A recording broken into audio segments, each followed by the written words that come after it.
Hello students and learners, welcome to the brain box tutorials. I am your teacher Priyanka और आज हम करते हैं आईसीएसई क्लास 10 केमिस्ट्री के चैप्टर इलेक्ट्रोलाइसिस या इलेक्ट्रोलिसिस के एमसीक्यूज। ओके, सो इलेक्ट्रोलिसिस के भी एमसीक्यूज मैंने काफ़ी डायग्राम बेस्ड एमसीक्यूज में इसमें रखे हैं और भी जो नॉर्मल कॉन्सेप्ट बेस्ड क्वेश्चन है वैसे रखे हैं एमसीक्यूज। तो आई होप आप लोगों को ये बहुत हेल्पफुल रहेंगे। चलिए शुरू करते हैं। नंबर 1 डायग्राम बेस्ड है।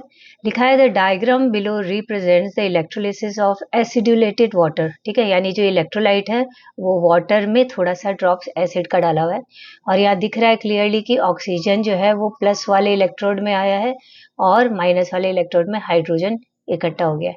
नाउ पूछ रहा है ऑप्शन में the reaction occurring at the anode is.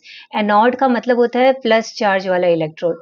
Plus charge वाला इलेक्ट्रोड यानी यहाँ जहाँ ऑक्सीजन गैस इकट्ठा हो रही है यहाँ पे कौन सा रिएक्शन होता है। तो देखो जो H2O है, H2O का OH जो है वो जाता है एनोड में, सल्फेट भी जाता है, माइग्रेट होता है और OH भी जाता है, लेकिन डिसोसिएट OH ही होता है क्योंकि रिएक्टिविटी सीरीज में हाइड्रोक्सिल जो है वो नीचे सल्फेट के। तो हाइड्रोक्सिल जाएगा और ये अपना नेगेटिव मतलब अपना न्यूट्रल होएगा। न्यूट्रल होने के लिए वो एक इलेक्ट्रॉन छोड़ता है, OH बनता है। ऐसा OH 4 होगा तब 2H2O और O2 बनाएगा। 2H2O वापस यहाँ पानी में मिल गया और O2 जो है वो यहाँ इकट्ठा हो गया। इसका मतलब क्लियर दिख रहा है कि रिएक्शन जो है वो ऑप्शन नंबर डी में करेक्ट दिया हुआ है एनोड का, है ना। नाउ नेक्स्ट है number 2। The electrolytic cell used for the electrolysis of molten lead bromide is made of silica. Okay, which of the following properties of silica that is the reason for it not having much significance in the process of electrolysis? पहला option दिया है ये hard and strong होता है इसलिए, दूसरा it is non conductor of electricity, तीसरा it is non reactive and fourth है विथस्टैंड्स हाई टेम्परेचर। इसका क्लियर रीजन है पहला, हार्ड एंड स्ट्रांग होता है सिलिका, राइट। नेक्स्ट आते हैं नंबर 3 में, ये भी डायग्राम बेस्ड है। लिखा है the picture given below shows N apparatus that a teacher use for demonstrating the properties of ionic substances. The teacher heats a sample of lead bromide in a crucible which contains 2 electrodes हैं, ठीक है, 2 electrodes plus minus, यहाँ पे lead bromide रखा उसने, heat करना चालू किया, which are a part of the circuit shown. The bulb does not light up, जबकि हमको पता है lead bromide is a good conductor of electricity, पर ये इलेक्ट्रोलाइसिस के सेटअप में lead bromide जब डाला, गर्म किया तो लिखा है बल्ब लाइट नहीं होता, यानी कि सर्किट में कुछ प्रॉब्लम है। लिखा है what is the best explanation for this. पहला बोल रहा है द सर्किट इज कंप्लीट, अगर सर्किट कंप्लीट होता तो लाइट तो जलती। फिर है molten lead bromide does not conduct electricity, ये तो रॉन्ग है, मोल्टन लेड ब्रोमाइड तो डज कंडक्ट इलेक्ट्रिसिटी। तीसरा है the sample of lead bromide was not heated up to the melting point by the teacher. हाँ ये करेक्ट है कि उसने सिर्फ हीट किया, पर यहाँ ये नहीं लिखा हुआ कि उसको मेल्टिंग पॉइंट तक हीट किया गया, क्योंकि खाली मोल्टन लेड ब्रोमाइड ही इलेक्ट्रिसिटी कंडक्ट करता है। नॉर्मल लेड ब्रोमाइड ले लोगे और इलेक्ट्रोलाइसिस में या इलेक्ट्रोलाइट की तरह आप रख ही नहीं सकते हो, लिक्विड होना जरूरी है। तो option number C is the correct option. Okay, now next में आते हैं। नंबर 4 लिखा है the diagram below shows a circuit used to electrolyse aqueous sodium argentocyanide. ठीक है, which arrow indicates the movement of the silver ions in the electrolyte. Argentocyanide है तो जो अर्जेंटम मतलब सिल्वर जो है वो किस तरफ मूव करेगा, end of the electrons in the external circuit. ठीक है, अंदर में देखो सिल्वर आयन तो प्लस आयन है तो वो माइनस की तरफ जाएंगे, तो माइनस की तरफ यहाँ 4 जा रहा है तो 4 होगा ऑब्वियसली। ओके, और सिल्वर आयन देखो 4 खाली एक डी में ही दिया है, फिर भी एक बार चेक कर लेते हैं। एक्सटर्नल सर्किट में इलेक्ट्रॉन्स हमेशा प्लस की तरफ जाते हैं, तो प्लस की तरफ जा रहा है 1 है तो करेक्ट है। सिल्वर आयंस नंबर 4 दिखा रहा है और जो इलेक्ट्रॉन्स है वो नंबर 1 दिखा रहा है, यानी option number D is the correct option. Okay, now next है when a compound was electrolysed using inert electrodes मतलब inactive electrodes, the gas released at anode made a glowing splinter rekindle. इसका मतलब वो जो गैस है वो oxygen gas होगी, anode में जो गैस निकल रही थी। अच्छा, अब बोल रहा है the electrolyte that will not produce such gas observation at the anode is. कौन सा इलेक्ट्रोलाइट है जो ऑक्सीजन गैस नहीं रिलीज कर सकता। डाइल्यूट सॉल्यूशन ऑफ NaCl तो कर सकता है, H2O में से OH निकल जाएगा।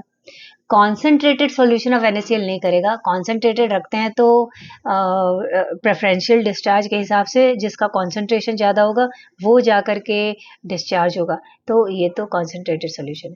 देखो सी में दिया है dilute solution of copper sulphate, यहाँ पे भी रहता है ऑक्सीजन आ जाता है, और एसिडिफाइड वाटर तो हम यूज़ करते ही हैं ऑक्सीजन और हाइड्रोजन के लिए, तो क्लियर है, ऑप्शन बी है। नेक्स्ट नंबर 6 डायग्राम बेस्ड है, ये भी लिखा है the diagram shown is a wrong attempt to electroplate a pan with copper. यहाँ ये पैन है, ये कॉपर से इसको इलेक्ट्रोलाइज करना है।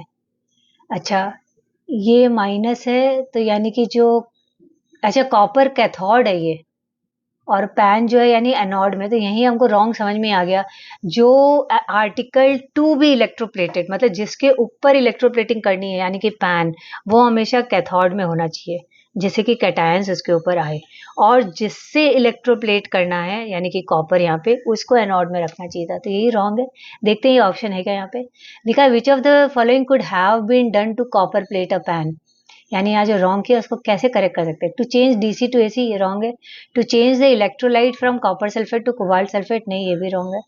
Connect the pan to the negative electrode, हाँ ये करेक्ट है। पैन को नेगेटिव इलेक्ट्रोड पे रखो, मतलब कैथोड पे रखो, तो अपने आप कैटायंस में आ जाएगा। ओके, नेक्स्ट है when electrolysis of molten lead bromide is carried out, the products formed at the respective electrodes are, molten lead bromide में एक तरफ निकलता है lead और दूसरा निकलता है ब्रोमीन गैस, ठीक है। नाउ लेड जो है वो प्लस है, तो ये माइनस की तरफ जाएगा, माइनस की तरफ जाएगा मतलब कि नेगेटिव इलेक्ट्रोड की तरफ जाएगा, और ब्रोमीन गैस खुद नेगेटिव होता है तो ये पॉजिटिव की तरफ जाएगा, तो ये ऑप्शन यहाँ पे ऑप्शन नंबर ए ही है। ब्रोमीन गैस जो है वो नेगेटिव होता है, पॉजिटिव की तरफ जा रहा है, लेड पॉजिटिव होता है, वो नेगेटिव की तरफ जा रहा है। ओके ओके, नेक्स्ट है the statements below show the results when three metal strips P, Q and R are placed in blue copper sulfate solution. P जो मेटल है डालते से क्या होता है, सॉल्यूशन टर्न्स ग्रीन, यानी कि ये आयरन होगा तो फेरस सल्फेट बनाया होगा, फेरस सल्फेट ग्रीन कलर का होता है। ओके, Q में बोल रहा है सॉल्यूशन बिकम्स कलरलेस, तो सॉल्यूशन कलरलेस हो सकता है जिंक के कारण, जिंक सल्फेट जो है वो कलरलेस बनाता है। और आर बोल रहा है सॉल्यूशन रिमेन्स ब्लू, मतलब कोई ऐसा सब्सटेंस डाल रहा है जो कॉपर सल्फेट के साथ रिएक्ट ही नहीं करता, तो कॉपर से नीचे का होना चाहिए कुछ भी, silver gold platinum. Let's see, P में एल्यूमिनियम है, नहीं, जिंक है। देखो पी में आयरन, सी ऑप्शन करेक्ट लग रहा है, पी में आयरन है, क्यू में जिंक है और आर में सिल्वर है। ओके, तो option number C is the correct option. Next है ionisation is a dash process. Ionisation जो इलेक्ट्रोलाइसिस में हम यूज करते हैं, आयनाइजेशन प्रोसेस, वो एक रिवर्सिबल प्रोसेस होता है, यानी कि ऑप्शन नंबर बी। डिसोसिएशन भी एक रिवर्सिबल प्रोसेस ही है, और ionisation in electrolysis specially is a reversible process. Next, which of these will act as a non electrolyte. Acetic acid तो इलेक्ट्रोलाइट है, सोडियम हाइड्रोक्साइड एक्वस सॉल्यूशन ये तो electrolyte है, इनफैक्ट स्ट्रॉन्ग इलेक्ट्रोलाइट है। Liquid carbon tetrachloride ये non electrolyte है, और next potassium chloride aqueous solution ये अगेन स्ट्रॉन्ग इलेक्ट्रोलाइट है, तो सी जो है वो नॉन इलेक्ट्रोलाइट हो गया। ओके, तो यहाँ हमारे इलेक्ट्रोलिसिस से रिलेटेड इंपॉर्टेंट MCQs खत्म हुए, एंड आई एम श्योर आप लोगों के लिए ये हेल्पफुल रहे होंगे। नेक्स्ट चैप्टर का मेटलर्जी एंड ऑल का भी मैं लेकर के आऊँगी जल्दी ही, आप प्रिपेयर करते रहिए है, कल ही एग्जाम है। मिलते हैं जल्दी, बाय बाय, जय हिंद।